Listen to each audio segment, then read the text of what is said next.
পাহাড়ের টপে পৌঁছে গেছিলাম, কিন্তু এবার আমার ফেরার পালা। এখন বাজে বিকেল প্রায় 3:30, আর পুরো ট্রেক শেষ করে ভিলেজ অবধি যেতে সময় লাগবে প্রায় 1.5 থেকে 2 ঘন্টা।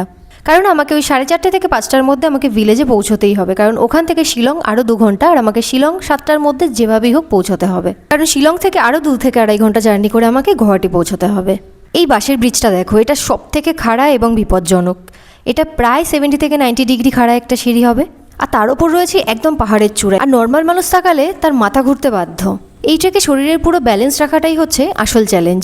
এখানে দাঁড়িয়ে তোমাদের একটু আশেপাশের ভিউটা দেখাই, কত সুন্দর লাগছে। চারিদিকে পুরো কুয়াশায় ঢাকা আর পুরো সবুজ। সিঁড়ি দিয়ে তো নামা হলো, কিন্তু আসল পরীক্ষা মনে হয় এবার আমার জন্য সামনে অপেক্ষা করছে।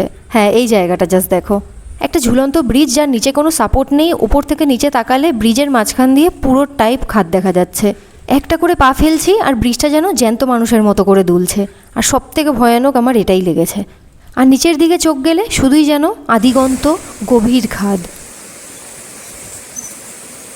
এই যে জায়গাটা দেখতে পাচ্ছ, এই ব্রিজের নিচটা এখন যতটা ভালো লাগছে, ভরা বর্ষায় আরও বেশি ভালো লাগবে, কারণ এই নিচটা পুরোটাই জলে একদম ভরা থাকে।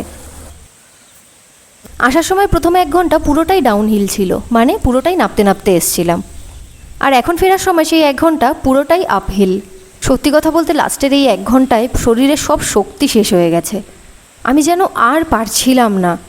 আর তার মধ্যে এই সময় ছিল একদম চড়া রোদ, একের পর এক পাহাড় টপকাতে হচ্ছে, তার মধ্যে খাড়া সিঁড়ি, কিন্তু লক্ষ্যে তো পৌঁছতেই হবে। জায়গায় জায়গায় একটু করে দাঁড়িয়ে রেস্ট নিচ্ছি, আবার হাঁটছি, একটু করে রেস্ট নিচ্ছি, আবার হাঁটছি। এইভাবেই চলেছে প্রায় লাস্ট 1 ঘন্টা। কিন্তু এত কষ্টের মাঝেও চারিদিকের যখন প্রাকৃতিক রূপ দেখতে পাই, তখন কিছুটা হলেও কষ্ট কমে যায়। প্রকৃতির মাঝের এই নিস্তব্ধতা আর পাখির ডাক, এটাই হয়তো আমাদের মতো ট্রেকারদের একমাত্র অক্সিজেন। সামনে দেখতে পাচ্ছ পুরোটাই সিঁড়ি আর পুরোটাই খাড়া। একটু করে রেস্ট নিচ্ছি ঠিকই, কিন্তু সময় মতো যে পৌঁছতেই হবে। তবে এই সময়টা আর পারছিলাম না, প্রচণ্ড জল তেষ্টাও পেয়েছিল। ব্যাগে একটা জল ছিল ঠিকই, কিন্তু জলের পরিমাণ খুবই কম, তবে যেইটুকু ছিল সেইটুকু দিয়েই কাজ সেরে নিলাম। আর সামনে একটা বসার জায়গাও দেখতে পেলাম, প্লাস খুব সুন্দর ভিউ সামনেটা, তো সেখানে গিয়ে একটু বসে নিলাম, একটু জিরিয়ে নিলাম।